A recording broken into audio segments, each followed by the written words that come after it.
तो dear student, MSc final physics special paper electronics and communication.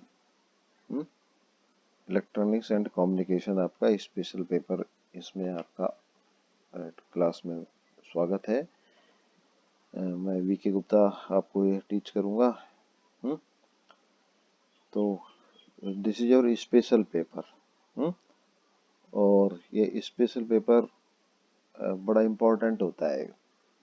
आपको ये माना जाएगा, आपने एमएससी फिजिक्स जो की है, तो आप कहीं भी इंटरव्यू देने जाएंगे तो ये पूछेंगे कि आपका स्पेशलाइजेशन क्या है, तो आप कहेंगे इलेक्ट्रॉनिक्स एंड कम्युनिकेशन।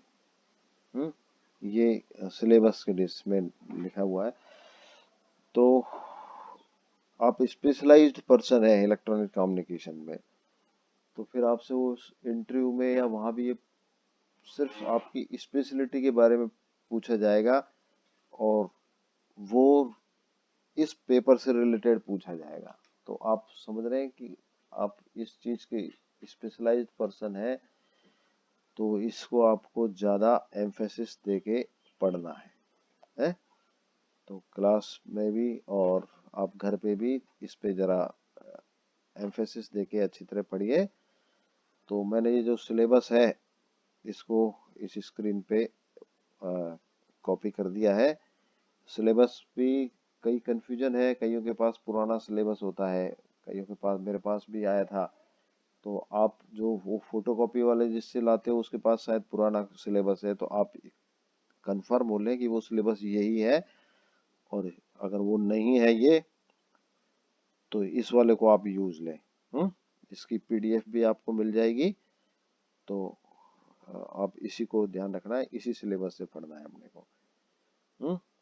तो अब हम आते हैं, असल में ये क्या है, सिलेबस में इस पेपर का नाम जरूर इलेक्ट्रॉनिक्स एंड कम्युनिकेशन है, लेकिन कम्युनिकेशन जैसा पार्ट कम से कम इस थर्ड सेमेस्टर में तो नहीं है इस सिलेबस में।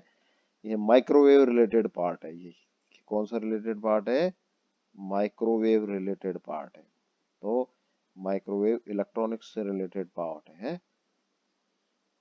तो हम माइक्रो इलेक्ट्रॉनिक्स के बारे में, ये हमारे चारों जो यूनिट्स हैं, यूनिट फर्स्ट में जो माइक्रोवेव का जो वो है, ट्रांसमिशन लाइन है, वेवगाइड है, फिर उसके बाद माइक्रोवेव प्रोपेगेशन फेराइट दूसरे यूनिट, तीसरी में पावर इलेक्ट्रॉनिक्स है, और चौथी यूनिट में माइक्रोवेव मेजरमेंट है। तो सारे ये माइक्रोवेव रिलेटेड है इलेक्ट्रॉनिक्स के। तो हम इसी के बारे में पढ़ाएंगे आपको। पहले थोड़ा इंट्रोडक्शन देते हैं माइक्रोवेव, पहले इलेक्ट्रॉनिक्स में ये देख लेते हैं। देखिए इलेक्ट्रॉनिक्स, इलेक्ट्रॉनिक्स आप अब तक पढ़ते आए हैं, आपने सेकेंड ईयर में भी पढ़ी है और एमएससी प्रीवियस में भी पढ़ी है। तो कंफ्यूजन होता है कि इलेक्ट्रॉनिक्स है क्या। तो इलेक्ट्रॉनिक्स एक वाइड वो है, सब्जेक्ट है, और उसमें बहुत सारी इलेक्ट्रॉनिक्स इन्वॉल्व हो जाती हैं। तो एक्चुअल में इलेक्ट्रॉनिक्स क्या होती है, कि हम ये कहें कि जब एक सेमीकंडक्टर सेमीकंडक्टर आप जानते हैं, सिलिकॉन, जर्मेनियम, ये है। तो ये इस तरह के जो सेमीकंडक्टर है, उनका यूज होता हो, या उनसे मिलके जो डिवाइस बनती है, वो हम ये समझते हैं इलेक्ट्रॉनिक्स का पार्ट है। एक्चुअली में शुरू में जब इलेक्ट्रॉनिक्स डेवलप हुई थी, तो ये सेमीकंडक्टर नहीं थे। है, स्टार्ट में क्या था, स्टार्टिंग में सेमीकंडक्टर नहीं थे। सेमीकंडक्टर इलेक्ट्रॉनिक्स नहीं थी स्टार्टिंग में। स्टार्टिंग में सेमीकंडक्टर इलेक्ट्रॉनिक्स नहीं थी। तब वाल्व काम आते थे, वाल्व वाल्व कहते हैं हम इनको, जिसमें क्या होते थे, कभी नाम सुना हो तो डायोड ये हमारा सेमीकंडक्टर डायोड नहीं, दूसरी तरह का डायोड, ट्रायोड, टेट्रोड, पेंटोड। इन दूसरा वाल्व का दूसरा नाम होता था ट्यूब। क्या नाम होता था? ट्यूब भी कहते थे हम इसको।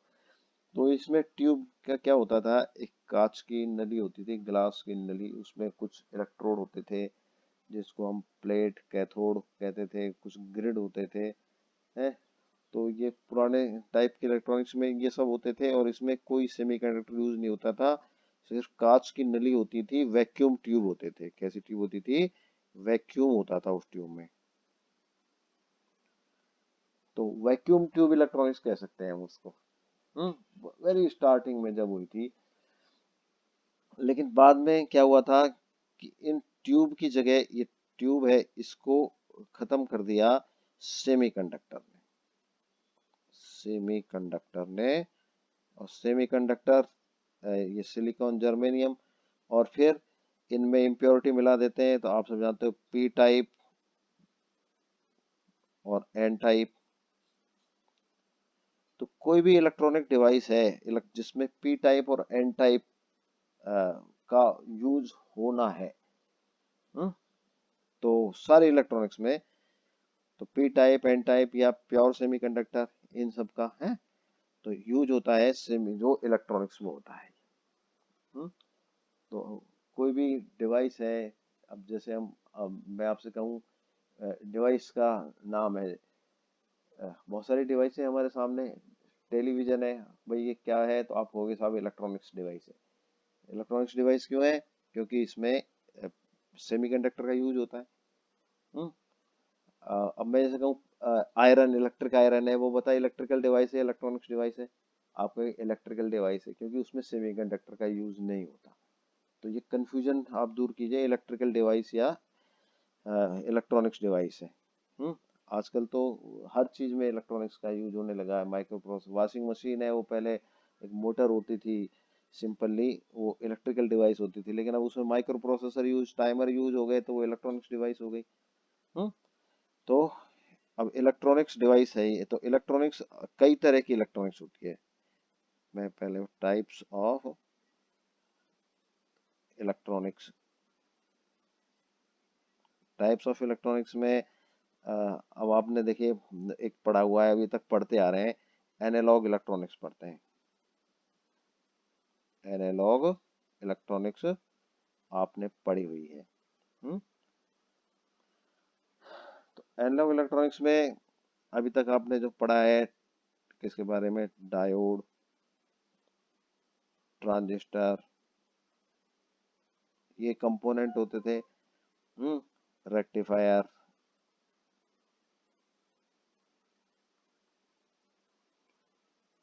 तो इस तरह ये, और भी चीज है, एम्पलीफायर, ऑसिलेटर।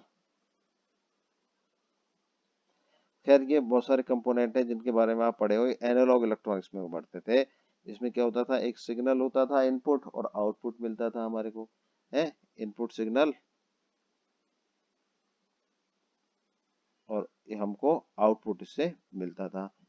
तो हमारा ये एम होता था कि आउटपुट को डिफरेंट फॉर्म मिलती है हमको, और उनका यूज करते थे। तो अभी तक जो आपने सेकेंड ईयर में इलेक्ट्रॉनिक्स पढ़ी है, जो भी पढ़ा है, उसमें एनालॉग इलेक्ट्रॉनिक्स पढ़ी है। उसमें कुछ पोर्शन देखिए, ये मैं पहले एनालॉग इलेक्ट्रॉनिक्स से ले लेता हूँ। डिजिटल इलेक्ट्रॉनिक्स भी पढ़ी है आपने, DIGITI, डिजिटल इलेक्ट्रॉनिक्स। तो ये भी आप जानते हैं, ये लॉजिक गेट वगैरह, लॉजिक गेट है। इसमें क्या था? Logic gate. लॉजिक गेट के अलावा और भी पढ़े हुए ना आपने, जैसे फ्लिप फ्लॉप,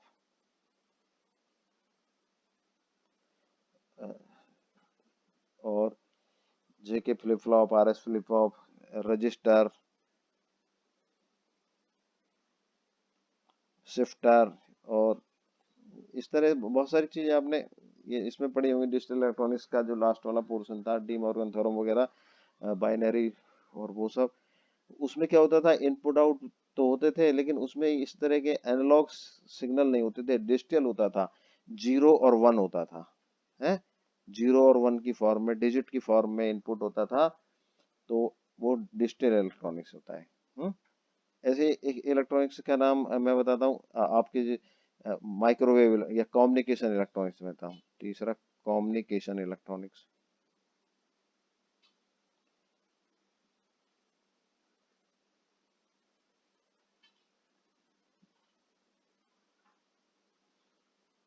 ये कम्युनिकेशन इलेक्ट्रॉनिक्स, ये अप्लाइड इलेक्ट्रॉनिक्स हो गई। इसमें हम वही पीएन और टाइप के सेमीकंडक्टर वगैरह सब यूज करते हैं, लेकिन पर्पस क्या होता है, कम्युनिकेट, सिग्नल का कम्युनिकेशन होता है, सिग्नल का ट्रांसमिशन होता है, सिग्नल ट्रांसमिशन होता है, एक जगह से दूसरी जगह तक, है यहाँ से ट्रांसमीटर से, यहाँ से सिग्नल ट्रांसमिट होता है। हम्म। तो सिग्नल कुछ भी हो सकता है, जैसे सिग्नल एक टेक्स्ट की फॉर्म में हो सकता है, एक पिक्चर की फॉर्म में होता है, वॉइस हो सकता है। कुछ भी हो सकता है। आप यूज लेते हैं। और रिसीवर, आप जब मोबाइल यूज लेते हो ना, मोबाइल क्या है, मोबाइल में भी कम्युनिकेशन का एक डिवाइस है। हम्म, मोबाइल आपका रिसीवर भी है और ट्रांसमीटर भी है। ट्रांसमीटर क्या है, देखिए आप यूज लेते हैं मल्टीमीडिया वगैरह, व्हाट्सएप यूज लेते हैं, आपने एक टेक्स्ट लिखा है और उसको आपने टेक्स्ट को अपने दोस्त को सेंड कर दिया, ट्रांसमिट कर दिया, दोस्त ने उसको रिसीव कर लिया। तो वो क्या है, एक कम्युनिकेशन हो गया। तो ये इलेक्ट्रॉनिक्स के थ्रू हुआ। अब इसमें वो सिग्नल आपने जो टेक्स्ट की फॉर्म में लिया है, उसको उसने डिजिटल फॉर्म में लिया है, डिजिटल फॉर्म से उसको इलेक्ट्रोमैग्नेटिक वेव की फॉर्म में गया, इलेक्ट्रोमैग्नेटिक वेव है वो कम्युनिकेट हुई, एंटीना तक गई, एंटीना से रिसीविंग एंटीना, फिर उसके बाद उस सिग्नल बना, उसका मॉड्यूलेशन डीमॉड्यूलेशन सब कुछ होता है इसके अंदर कम्युनिकेशन। तो इसको हम डिटेल में पढ़ाएंगे। ये एक अलग तरह की इलेक्ट्रॉनिक्स है। एक इलेक्ट्रॉनिक्स है माइक्रोवेव इलेक्ट्रॉनिक्स, माइक्रोवेव।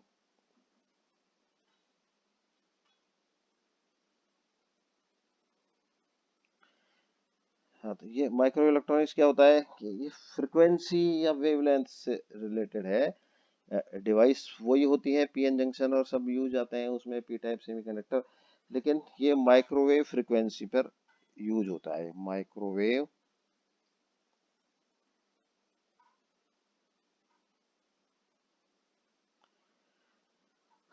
तो ये देखिए, ये इंटर रिलेटेड है, माइक्रोवेव फ्रिक्वेंसी पे कम्युनिकेशन होता है। हम्म। तो वो क्या हो गया, कम्युनिकेशन में आ गया वो पोर्शन। यहाँ पर यही होगा।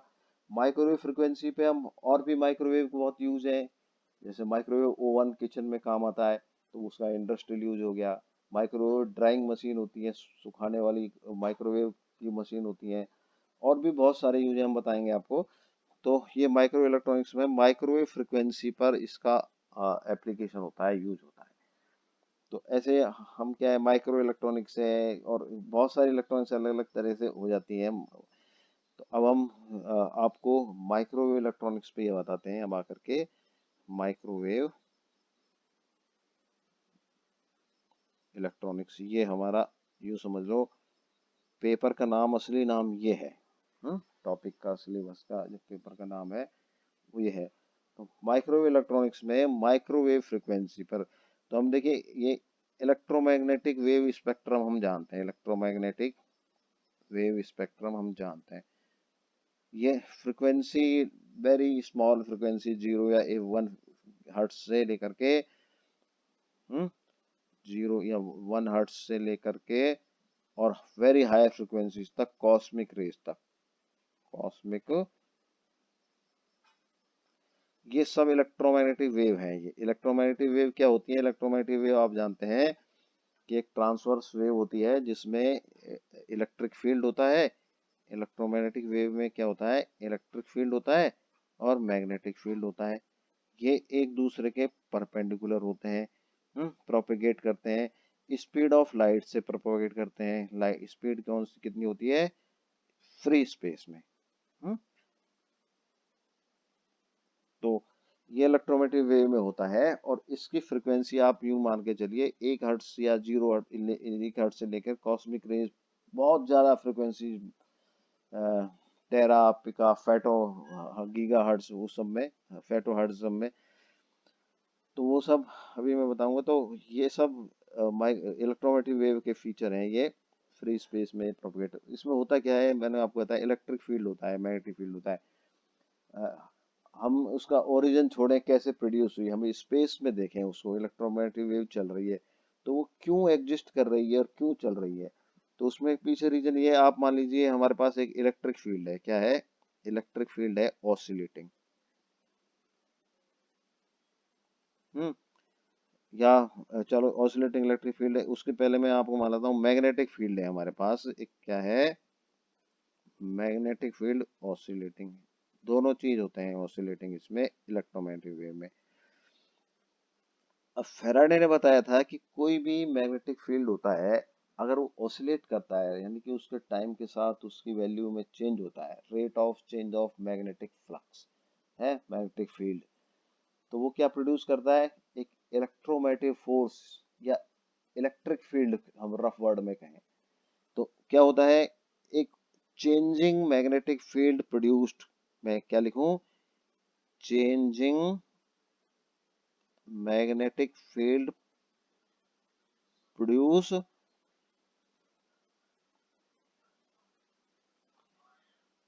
इलेक्ट्रिक फील्ड है। तो इलेक्ट्रोमैग्नेटिक वेव में क्या होता है, इलेक्ट्रिक फील्ड कहाँ से आता है, वो चेंजिंग मैग्नेटिक फील्ड से आता है। अब वो जो चेंजिंग मैग्नेटिक फील्ड है, वो जो इलेक्ट्रिक फील्ड वो प्रोड्यूस करता है, वो भी कैसा होता है, चेंजिंग होता है। चेंजिंग मतलब टाइम के साथ उसकी वैल्यू बदल रही है, ऑसिलेटिंग होता है। और सही वर्डों में तो ऑसिलेटिंग होता है। तो oscillating magnetic field produced oscillating electric field, ये कौन सा नियम है, फेराडे लॉ है। ये कौन सा नियम है, फेराडे लॉ है। मैक्सवेल ने अपनी चौथी इक्वेशन, फोर्थ इक्वेशन है मैक्सवेल की, फोर इक्वेशन होते हैं, 1 2 3 4, तो फेराडे लॉ तो शायद सेकंड इक्वेशन है या थर्ड इक्वेशन है फेराडे लॉ। पहली गाउस लॉ, दूसरी गाउस लॉ ऑफ मैग्नेटोस्टैटिक्स, तीसरी फेराडे लॉ और चौथी Maxwell extension of Faraday law. तो उसमें मैं चौथी इक्वेशन में क्या बताया था उसने, कि ऑसिलेटिंग या changing electric field produced oscillating magnetic field. तो मैग्नेटिक फील्ड क्यों पैदा हो रहा है, ऑसिलेटिंग इलेक्ट्रिक फील्ड। तो इलेक्ट्रोमैग्नेटिक वेव में क्या होता है, इलेक्ट्रिक फील्ड ऑसिलेट करता है ऐसे, है, ये ऑसिलेट कर रहा है, अभी इधर है, अब वैल्यू बदल गई, फिर वैल्यू इलेक्ट्रिक फील्ड की बदल गई, फिर डायरेक्शन भी चेंज हो गई है, प्लस माइनस, ये टाइम के साथ कंटिन्यू।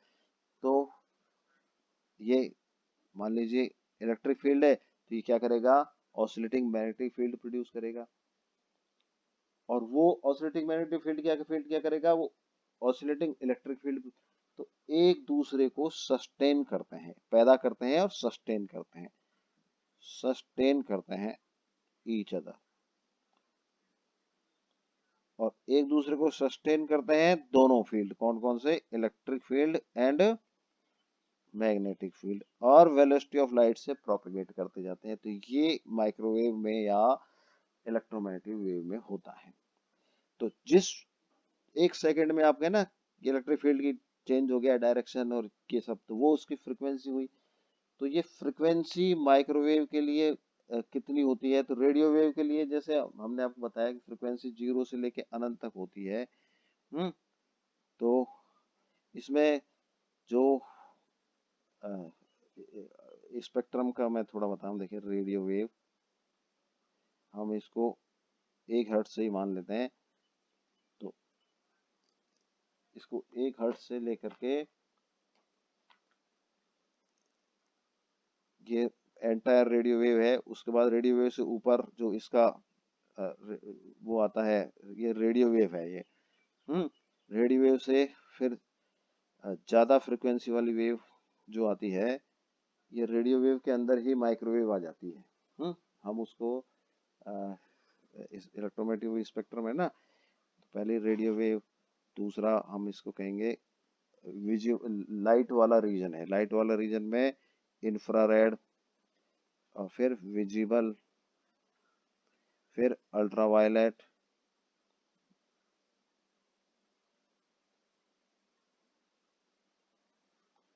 अल्ट्रावायलेट,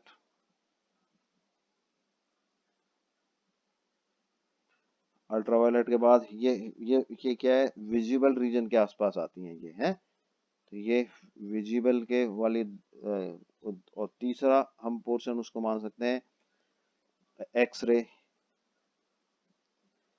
एक्सरे के बाद गामा रे, और उसके बाद गामा रे के बाद कॉस्मिक रे, ऐसे। तो ये तो हमारी माइक्रोवेव जो है ये इंफ्रारेड से पहले ही होता है। ये सब क्या है, फ्रिक्वेंसी इंक्रीज हो रही है, ये क्या हो रहा है, फ्रिक्वेंसी इंक्रीज हो रही है। इसकी फ्रिक्वेंसी रेडियो वेव की कम होती है, इंफ्रारेड की उससे ज़्यादा होती है, विजिबल की ज़्यादा, अल्ट्रावायलेट की और ज़्यादा, एक्सरे की फ्रिक्वेंसी या एनर्जी। तो ये एनर्जी, ये फ्रिक्वेंसी, और वेवलेंथ ऐसे उल्टी कम होती है, वेवलेंथ है ना, ये लैम्बडा, तो लैम्बडा इनकी ज़्यादा होती है और नीचे जाते जाते हैं तो लैम्बडा कम होती है। तो माइक्रोवेव क्या होता है, इस रेडियो वेव के अंदर ही एक पोर्शन है, माइक्रोवेव रीजन है। तो जो फ्रीक्वेंसी है हम का एक फ्रीक्वेंसी डिवीजन, हम इसको क्या है, फ्रीक्वेंसी ऑफ रेडियो वेव। तो इसमें डिवीजन के लिए एक डेजिग्नेटेड, एक बिल्कुल नाम दे करके वो किया है। जैसे मैं आपको एक बताऊं, स्टार्टिंग लेते हैं, हम 3 गीगाहर्ट्ज, 3 हर्ट्ज से स्टार्ट किया है, तो हम ऐसे लिखते हैं, देखिए ये 3 से 10 10 टाइम ज़्यादा 30 हर्ट्ज, फिर 30 हर्ट्ज से 10 टाइम ज़्यादा 300 हर्ट्ज। तो ऐसे ही हम बढ़ते जाएं, 300 हर्ट्ज से ये क्या हो गया, 3000 हर्ट्ज। हम्म और इसको हम लिखेंगे 3 किलोहर्ट्ज, 3 किलो हर्ट्ज। अब 3 किलो हर्ट्ज से 10 टाइम ज़्यादा 30 किलो हर्ट्ज, 30 से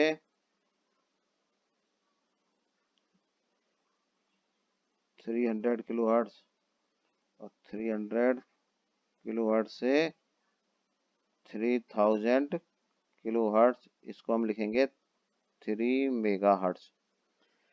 हम्म तो अब मेगा हर्ट्ज रीजन में 3 से 30, और 30 से 300, और 300 से 3000 मेगा हर्ट्ज। 3000 मेगा हर्ट्ज को हम लिखते हैं 3 गीगा हर्ट्ज, क्या लिखते हैं, 10⁻⁹ आ जाता है ये है। और फिर गीगा हर्ट्ज रीजन में ऐसे ही 3 से 30, 30 से 300, 300 से 3000 गीगा हर्ट्ज। खैर ये ज़्यादा आगे रीजन, इसके बाद इंफ्रारेड वगैरह आ जाती हैं। तो हमको ये एक डिवीजन किया है 10-10 के रेंज में, तो इन सब का एक नाम होता है। तो इन सब के नाम के लिए देखिए, हम इसको ऐसा बताते हैं कि जो ये वाली फ्रिक्वेंसी है, इसको लिखते हैं ultra low frequency, ultra low frequency. Hmm low frequency क्या होती है, 30 से 30 किलो हर्ट्ज होती है, 30 से 30 किलो हर्ट्ज होती है, इसको हम लिखते हैं लो फ्रिक्वेंसी। हम्म और इससे कम होता है ये वेरी लो फ्रिक्वेंसी। हम्म और वेरी लो फ्रिक्वेंसी के बाद ये 300 से, इसको वॉइस, वॉइस की फ्रिक्वेंसी है ये, वॉइस मतलब ऑडियो फ्रिक्वेंसी, ये रीजन है ना, ये जनरली ऑडियो फ्रिक्वेंसी, हमारी जो बातचीत होती है सब इसी फ्रिक्वेंसी में होती है, तो हम इसको वॉइस फ्रिक्वेंसी। और ये इसको एक्सट्रीम लो फ्रिक्वेंसी, और ये अल्ट्रा लो फ्रिक्वेंसी, ये सब डिवीजन है, आपको आने चाहिए वैसे ये।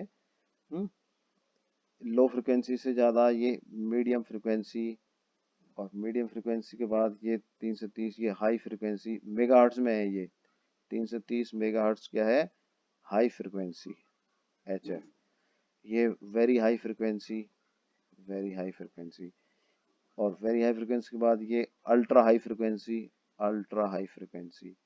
और अल्ट्रा हाई फ्रिक्वेंसी के बाद ये 330 गीगाहर्ट्ज है, ये इसको super high frequency, super high frequency.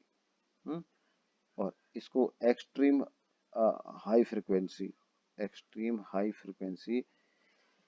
तो ये वाली चीज़ है। और इसके बाद आ, ये आईआर में आ जाता है, ये आईआर रीजन में आ जाता है शायद।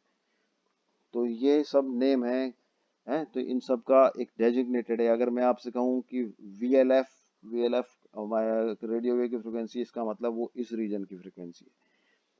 तो इसी रीजन में माइक्रोवेव आती है। तो माइक्रोवेव जो है वो क्या होता है आपके, ये अल्ट्रा हाई फ्रिक्वेंसी और सुपर हाई फ्रिक्वेंसी और एक्सट्रीम हाई, इस रीजन के अंदर माइक्रोवेव आ जाती है। तो माइक्रोवेव का जो वो है डिवीजन है, वो अलग अलग किताबों में अलग अलग दिया हुआ है।